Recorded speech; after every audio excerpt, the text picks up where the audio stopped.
오늘의 사연 읽어드리겠습니다. 제가 이곳에 사연을 보내게 될 줄은 정말 몰랐습니다.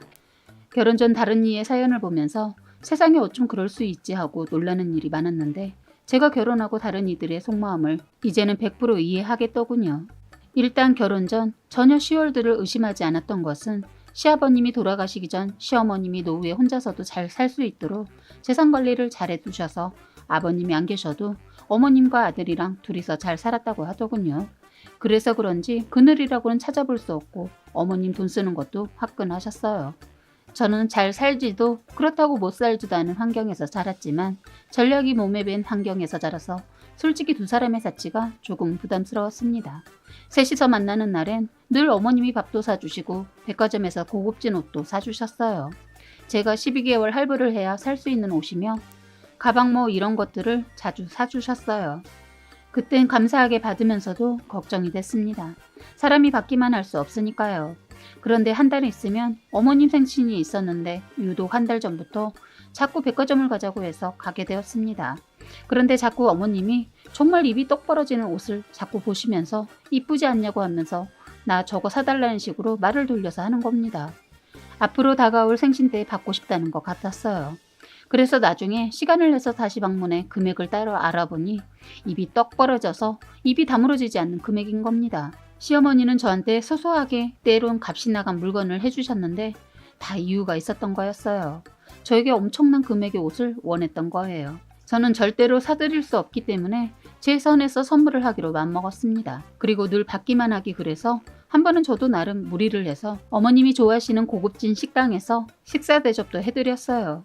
그리고 마침내 생신이 돌아와서 저는 나름대로 생신 때 제 성의껏 모아둔 돈으로 조금은 무리를 해서 선물을 해드렸습니다. 솔직히 모아둔 돈으론 택도 없어서 카드도 썼습니다. 그런데 어머님은 제 선물을 받자마자 테이블에 탁 하고 내려놓으시고는 좋아하시는 내색 전혀 비치지 않고 약간은 실망한 것 같은 내색을 보이셨어요. 어머님의 반응이 썩 좋지 않아서 같이 있는 동안 기분이 내내 별로였습니다. 워낙 눈이 높으신 거 알고 있고 싼 거나 신상 아니면 쳐다도 보지 않는다는 거 알고 있지만 사람 면전에 두고 바로 하신 행동이 내심 상처도 되고 신경이 쓰였어요. 그때 어머님이 제 선물을 받자마자 한 행동은 시간이 흘렀어도 아직도 잊혀지지 않네요. 제가 선물을 드렸더니 고맙다. 근데 뭐야? 궁금하네. 처음엔 제가 그 비싼 옷을 선물을 못할 걸 알고 있었는지 포기는 하고 계신 것 같고 나름 기대를 하신 것 같긴 했어요. 최대한 고민하고 준비한 저의 마음인데 마음에 드셨으면 좋겠어요. 백화점에서 사면 뭐 다 좋지 않겠니?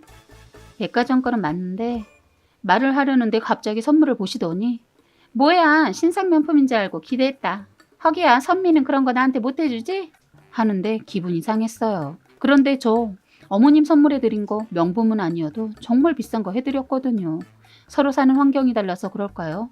저는 물건 사거나 부모님 생신 선물도 백화점까지 가지 않고 제 거는 인터넷으로 사거나 시장에서 삽니다. 부모님 것도 마찬가지로 그렇게 구입하는데 예비 시어머니한테 받은 게 있으니까 솔직히 그렇게는 못할 것 같아서 최선을 다해 선물을 해드렸는데 돌아오는 건 제 기대와 너무 달랐습니다.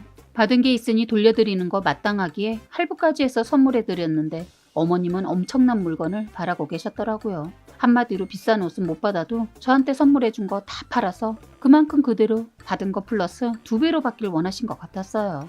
옆에서 빤히 지켜보고 있던 예비 남편이 눈치를 채고 분위기를 바꾸면서 그냥 넘어갔는데 찜찜했어요.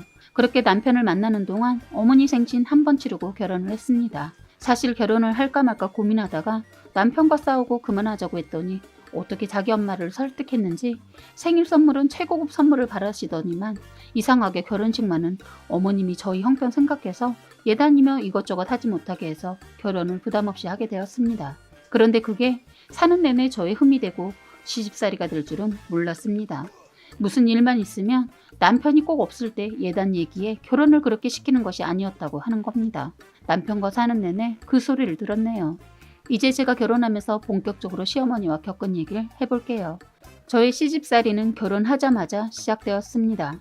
결혼 전 그렇게 자상하고 부드럽게 자주 웃어주시던 시어머니가 저희가 신혼여행 다녀오고 나서부터 변하기 시작했어요. 저희 신혼집은 혼자 계실 어머님을 생각해서 합가를 할까 했는데 합가를 하는 게 얼마나 천만다행인지. 그런데 그것도 얼마 안 가 합가를 하게 되었습니다.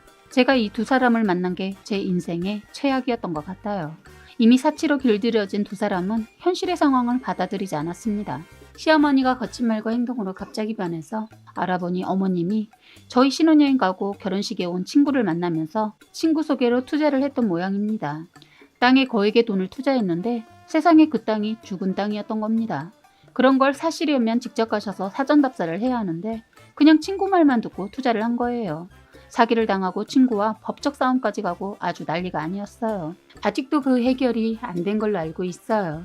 본인이 한 행동은 생각 안 하고 남의 탓만 계속하고 계셨는데 지금은 어떤지 모르겠네요. 어쨌든 그런 상황에서도 시어머니는 돈을 물쓰듯 쓰고 다니시는 겁니다. 그나마 남아있는 돈 아껴서 쓰셨으면 해서 제가 나서서 말씀드렸어요. 어머님, 이제는 사정이 안 좋아졌으니까 생활 패턴을 좀 바꾸시는 것은 어때요? 제가 이런 말을 겁없이 시어머니한테 버릇 없이 하느냐고 말하시는 분들 계시겠지만 어머님의 생활을 들으시면 그럴 수도 있다고 생각하실 겁니다.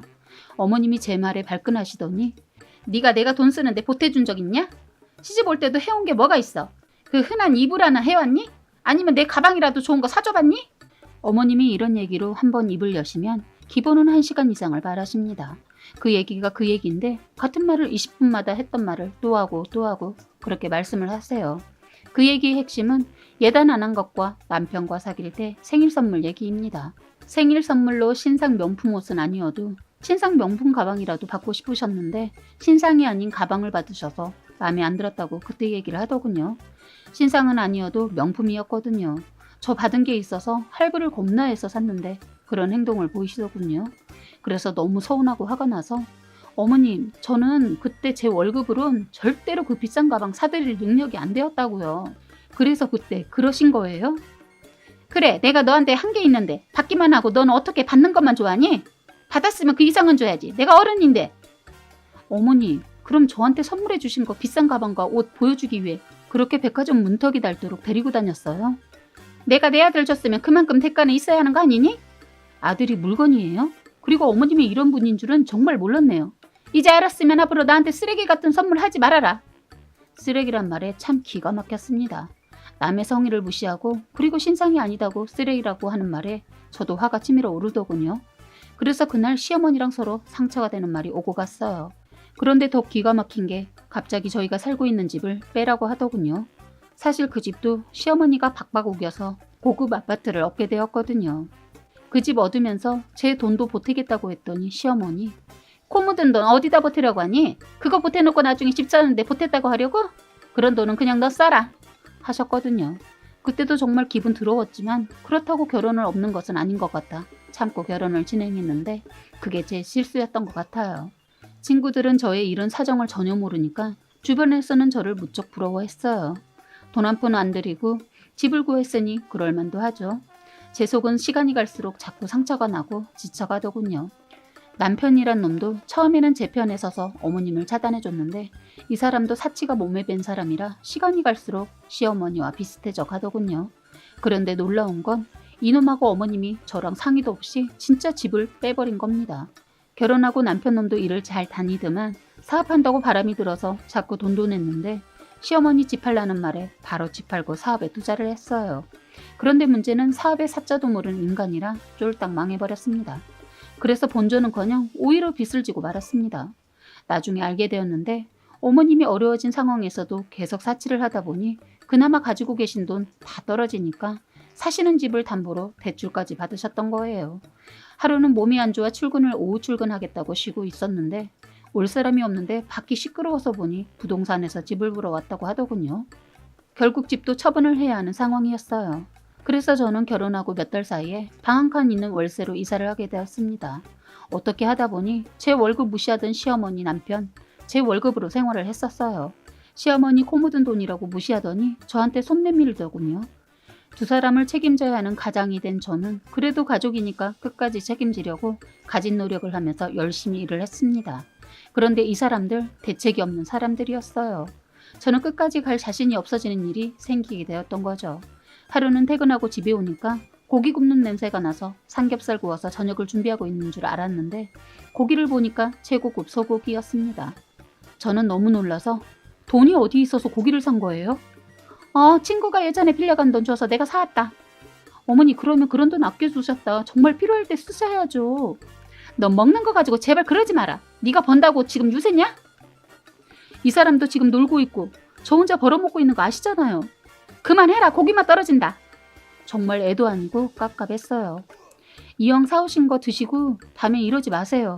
했더니 갑자기 젓가락을 탁 하고 던지시더니 넌 내가 이러고 산다고 무시하냐? 그게 아니고 지금 월세 내는 것도 빠듯한데 이러시니까 그렇잖아요.